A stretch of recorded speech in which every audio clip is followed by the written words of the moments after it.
أعوذ بالله من الشيطان الرجيم بسم الله الرحمن الرحيم سبح لله ما في السماوات والأرض سورہ صف 109 نمبر سورہ تغابن کے بعد نازل ہے۔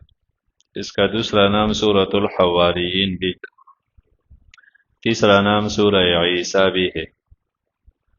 ربط پہلے صورت میں کافروں سے دوستانی لگانے کے مذمت، تو اب اس کے مقابلے میں جو جہاد میں سستی کرتے ہیں ان کی برائی۔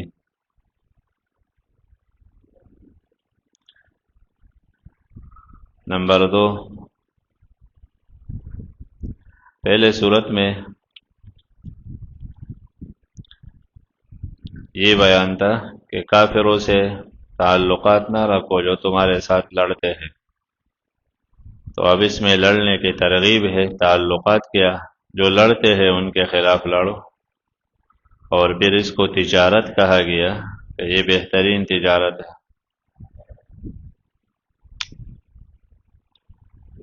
صورت کا دعویٰ ڈانٹ ہے اس بات پر کہ جس بندے کے عمل اور قول میں موافقت نہیں، یعنی بندہ زبان سے اور دعوے کرتے ہیں اور عمل پھر زبان کے مطابق نہیں، تو اس کو ڈانٹتا ہے، لم تقولون ما لا تفعلون۔ اور خاص کر جہاد کے لیے دعوے کر کے اور پھر عمل نہیں کرتا، ایمان کا دعویٰ کر کے پھر حکم پہ عمل نہیں کرتا، اس پر ڈانٹتا ہے صورت میں۔ صورت کا خلاصہ یہ ہے کہ شروع میں عقیدہ توحید سبح للہ، پھر صورت کا دعویٰ لم تقولون ما لا تفعلون، پھر ترغیب کہ ایسے لوگ اللہ کو بہت ناپسند ہے جن کے کردار اور گفتار میں فرق ہوتا ہے۔ کبر مقتا عند اللہ، یہ بڑی غضب کی بات ہے اللہ کے ہاں کہ تم وہ کہو پھر کرتے نہیں۔ اور پھر ترغیب ان کے طرف جو قول اور عمل ایک رکھتے ہیں، لڑنے کا کہے تو پھر بنیان مرصوص بن کے لڑتے ہیں، جیسے مضبوط دیوار۔ اور پھر اس کے لیے واقعہ موسیٰ علیہ السلام کا کہ قوم موسیٰ نے بھی ایسا کیا، جہاد کے لیے نہ گئے، کہا تم جاؤ ہم نہیں جا سکتے۔ اور عیسیٰ علیہ السلام کے قوم نے جہاد کی تو ان کا بیان ہے، آپ علیہ السلام کے آنے کی بشارت عیسیٰ علیہ السلام نے دی۔ اور یا ایھا الذین آمنوا سے ترغیب ہے جہاد کے طرف، اس کے فوائد کا بیان۔ آخر میں مومنین کو حکم کونوا انصار اللہ، یعنی یہ احکامات ہے، تم ایمان کے دعوے دار ہو تو ان احکامات کی مخالفت نہ کرو۔ ایک دوسرا انداز یہ بھی ہے کہ ایک صورت یہ ہے، اس سے آگے پھر سورہ جمعہ ہے، اس سے آگے پھر سورہ منافقون ہے، تینوں کا ایک ساتھ تعلق بھی یہ ہے کہ تین قسم کے لوگ ہیں۔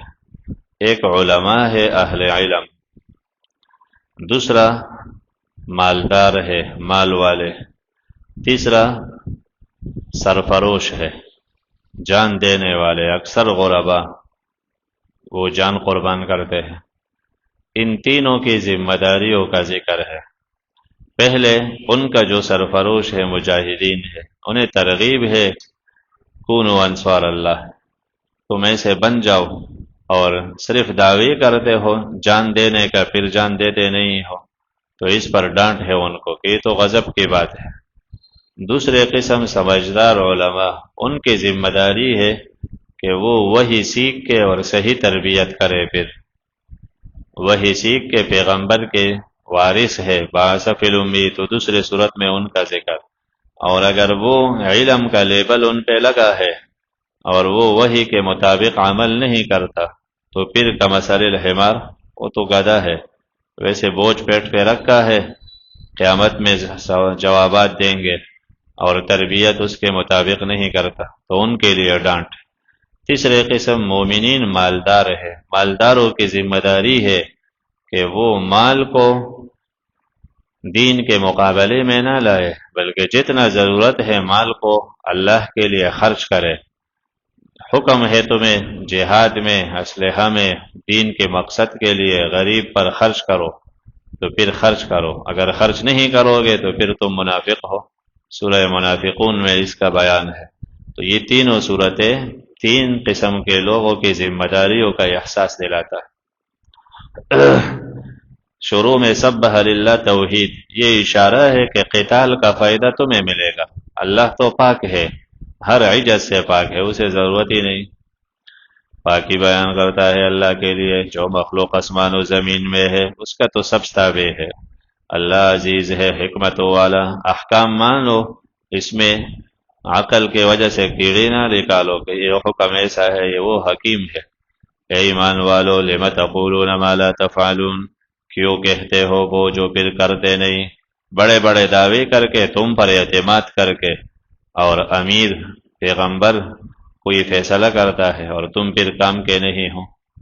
لم تقولون، کیوں کہتے ہو وہ کہ پھر کرتے نہیں؟ کبر مقتن، بڑی غضب کی بات ہے۔ مقت انتہائی غصہ، مراد ناپسندیدہ بات ہے اللہ کے نزدیک یہ کہ تم کہو پھر کرو نہ۔ لا ان تقولوا ما لا تفعلون، وہ کہو کہ میں یہ کروں گا یہ، اور پھر کرتے نہیں ہو۔ تو کردار گفتار ایک بناؤ، ایک نہیں ہے، یہ تو منافقت کی نشانی ہے۔ ان اللہ یحب الذین یقاتلون، صحابہ کرام نے آپ علیہ السلام سے پوچھا کون سا عمل اللہ کو پسند ہے کہ ہم اللہ کے محبوب بن جائے، اللہ ہمیں پسند کرے؟ تو حکم آیا یقیناً اللہ محبت کرتا ہے ان سے، یقاتلون، جو لڑتے ہیں، فی سبیلہ، اللہ کی راستے میں، اللہ کی دین کی بلندی کے لیے لڑتے ہیں، قتال کرتے ہیں، صفاً، صف بستہ ہو کر، صفوں میں معنی اتحاد ہے، اختلافات پیدا نہیں کرتے، یہ ضروری ہے، اختلاف کی وجہ سے طاقت ختم ہو جاتا ہے۔ یوں لگتا ہے کأنہم، گویا کہ وہ بنیان مرصوص، سیسا پھیلائی ہوئی مضبوط دیوار ہے۔ کافر جب وار کرتا ہے یوں لگتا ہے کسی دیوار پر، اور عام دیوار پر بھی نہیں جس پر کسی نے سیسا ڈالا ہے کہ جگہ سے ہٹتا ہی نہیں۔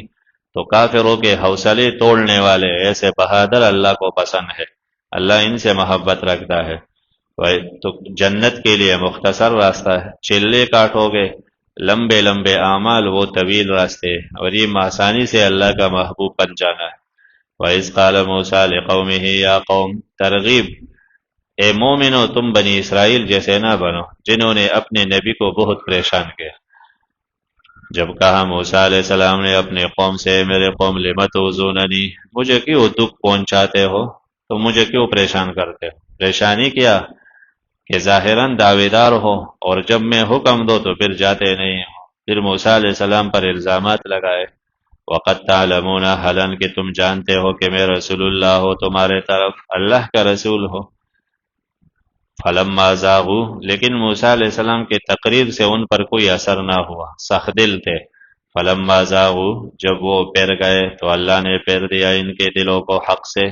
جب انہوں نے اہمیت ہی نہ دی بیانات کو، تو اللہ نے ان کے دلوں سے حق کا اہمیت نکال دیا، اس لیے کہ وہ فاسق تھے، اپنے لیے فسق پسند کرتے، اللہ ہدایت نہیں دیتا قوم فاسق۔ دوسرا مثال، جب کہا عیسیٰ ابن مریم نے، اے بنی اسرائیل، میں رسول ہو اللہ کے طرف سے، الیکم، تمہارے طرف، مصدقاً، تصدیق کرنے والا، اس کا بین یدی، جو مجھ سے پہلے، من التورات، تورات ہے۔ تو انجیل تورات کا ایک قسم ضمیمہ تھا، اس کا مخالف نہ تھا، اصل احکامات تورات کے ہیں۔ وَمُبَشِّرًا، میں خوشخبری دینے والا ہوں ایک رسول کا جو میرے بعد آئے گا، اس کا نام احمد ہے۔ بعدی پر جب من داخل ہو جائے تو اس کا معنی یہ ہے کہ درمیان میں واسطہ نہیں، میرے بعد ڈائریکٹ آئے گا، تو درمیان میں واسطہ نہیں، پھر ڈائریکٹ آئے، اس کا نام احمد ہے۔ تو یہ خوشخبری موسیٰ علیہ السلام تورات میں، انجیل میں بھی تھے، اور تورات انجیل کے نسخوں میں اب بھی ہے کہ اللہ تعالیٰ تیرے بھائیوں سے ایک بندے کو اٹھائے گا۔ موسیٰ علیہ السلام سے کہا، موسیٰ علیہ السلام کے بھائی بنو اسماعیل ہے، موسیٰ جیسا ہوگا، اب بھی یہ ہے۔ تو موسیٰ جیسا معنی مستقل شریعت والا ہوگا، جیسے موسیٰ علیہ السلام مستقل شریعت کہتے۔ تو یہ سارے خوشخبریاں ان کے کتابوں میں بھی ہیں۔ تو یہ آپ علیہ السلام پر فٹ آتا ہے۔ تو قادیانی مراد نہیں کہ وہ کہے میں احمد ہوں، تو غلام احمد ہے، مضاف اصل ہوتا ہے، مضاف الیہ تو خارج ہوتا ہے۔ دوسرا نبوت ابراہیم کے خاندان میں آئے گا بس، تو یہ اپنا نسب ابراہیم کے ساتھ ثابت کرے، یہ تو پنجاب کا ہے، تو نبوت ابراہیم کے خاندان میں۔ دوسرا اس کے پاس کتاب ہوگا، اس کے پاس کون سا کتاب ہے؟ فلما جاءہم بالبینات، پس جب وہ آئے واضح نشانیاں لے کر تو یہ لوگ کہنے لگے یہ جادو ہے مبین واضح۔ ومن ازلم، کسی کے پاس حق آئے اور وہ حق کو معمولی سمجھ کے، تو بہت سے لوگ قرآن آسان ہونے کی وجہ سے اہمیت ہی نہیں دیتے، یہ تو چند قصے ہے بس، اس وجہ سے سمجھتے نہیں، تو کون ہے بڑا ظالم اس وجہ سے جو ممن اس سے جو گڑ لے اللہ پر بہتان، الکذب معنی جھوٹ، افترا علی اللہ، جھوٹ کا بہتان باندھے اللہ پر، وہو یدعا، جبکہ اسے بلایا جا رہا ہو اسلام کے طرف، واللہ، اللہ ہدایت نہیں دیتا قوم ظالم کو، یریدون میں اشارہ ہے کہ یہ اللہ پر بہتان یا جھوٹ کی نسبت یہ غلط فہمی سے نہیں بلکہ باقاعدہ اسلام کو ختم کرنا چاہتے ہیں، اسلام کی نور بجھانا چاہتے ہیں، اس لیے ظلم کر کے انکار کرتے۔ یریدون، ان کا ارادہ ہے، لیطفئوا نور اللہ، کہ بجھا دے اللہ تعالیٰ کا نور، نور مانا دین الہی، بے افواہہم، اپنے پونگوں سے، اپنے اعتراضات سے، مخالفتوں سے، اللہ پورا کرنے والا ہے اپنا نور، اگرچہ نہیں چاہتے کافر۔ هو الذی ارسل رسولہ بالہدی ودین الحق، یہ بشارت آپ علیہ السلام کے لیے، اللہ وہ ہے جس نے بھیجا اپنا رسول ہدایت دے کر اور دین حق دے کر، تو مقصد اس دین کا کیا ہے؟ لیظہرہ، یہ جہاد کا ذکر ہے صورت میں نا، تو جہاد کب تک ہوگا؟ تو جہاد کا مقام جب تک پورا دین غالب نہ ہو جائے، جب تک پورا دین غالب نہ ہو جائے تو تب تک جہاد جاری رہے گا، لیظہرہ، تاکہ غالب کر دے اس دین کو، علی الدین کلہ، تمام ادیان پر۔ تو خلفاء راشدین کو دور میں یہ پیشن گوئی ایک حد تک پوری ہوئی، اگرچہ برا مانتے ہیں مشرک۔ یا ایھا الذین آمنوا سے پہلا حکم لم تقولون ما لا تفعلون، خطاب یا ایھا الذین آمنوا کے ساتھ، دوسرا خطاب یا ایھا الذین آمنوا هل ادلکم، پھر تیسرا خطاب آگے آئے گا یا ایھا الذین آمنوا کونوا انصار اللہ۔ تو سورت کا دعویٰ کہ کردار اور گفتار میں فرق نہیں ہونی چاہیے، تو اے ایمان والو یہ تمہیں خطابات ہے، ان پہ عمل کرو۔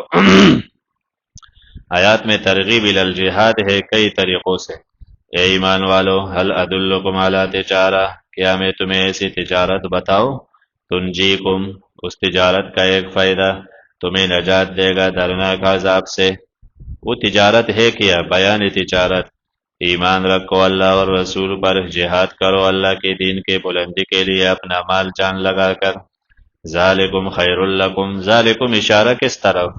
یہ اخذ الباقی بالفانی، کہ آخرت باقی کو لے کر فانی کو چھوڑ دو، تو یہ تجارت کہ اصل نفع کو لے لے جو آخرت ہے دنیا کو چھوڑ دے، یہ بہت بہتر ہے، ان تعلمون، اگر تم بہتری کو جانتے ہو، خیر شر کو جانتے ہو تو یہ بہتر، اور فائدے اس کا ایمان باللہ، ایمان بالرسول اور جہاد کا، یغفر لکم، اللہ بخش دے گا تمہارے گناہ، داخل کرے گا تمہیں باغات میں، بہہ رہی ہوگی ان کے درختوں کے نیچے نہریں، ومساکن طیبہ، اور پاکیزہ گھر ہوں گے، مساکن رہائش گاہ ہے، پاکیزہ ہر قسم کے بدبو سے، ہر قسم کی پریشانی سے، کہاں ہوں گے؟ فی جنات عدن، سدا بہار باغات میں، دو بار جنت ہے، پہلے وَيُدْخِلْكُمْ جنات، وہاں جن سے جنت مراد ہے، یعنی دوزخ کے مقابلے میں جو جنت ہے، اور یہاں فی جنات عدن سے خاص وہ پارک مراد ہے جس میں جنتیوں کے گھر ہوں گے، خاص خاص پارک ہوں،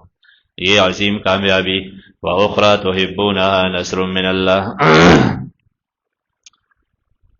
وَأُخْرَى مانا اللہ دے گا تمہیں اور چیز کیا؟ تحبونها، جسے تم پسند کرتے ہو، اللہ وہ بھی دے گا، وہ چیز کیا ہے؟ نصر من اللہ، یہ بیان اخری جو اللہ سے طرف سے مدد ہے اور نزدیک فتح، تم لڑو اللہ تمہارا مدد ہے، خوشخبری سناؤ ایمان والوں کو۔ یا ایھا الذین آمنوا، آخری حکم اصل میں ہے قل یا محمد للمؤمنین، اے محمد ایمان والوں سے کہیے قولوا انصار اللہ کہ ہو جاؤ انصار اللہ، اللہ کے مددگار۔ اللہ کے مددگار معنی دین کے مددگار، رسول اللہ کے مددگار۔ تو یہ خوشخبری ہے کہ دین کے مدد کرنے والا اللہ کو ایسا پسند ہے جیسے کوئی اللہ کا مثلا تو اس کو ضرورت ہی نہیں، اور رسول اللہ کے اتباع کرنے والا اللہ کو ایسا پسند ہے، یہ عظمت کے لیے اپنے طرف نسبت کی۔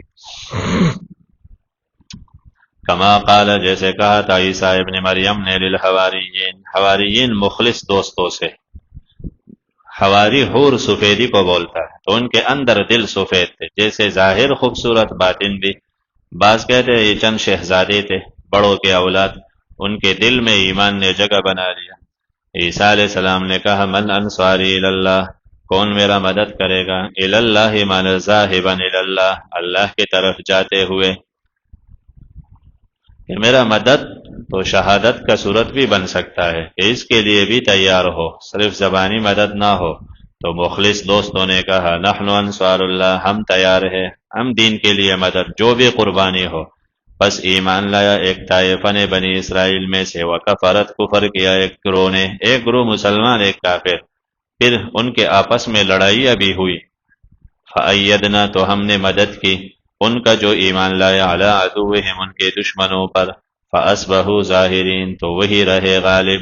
تو اس سے وہ مراد ہے کہ جن کے درمیان لڑائی ہوئی اللہ نے ان کی مدد کی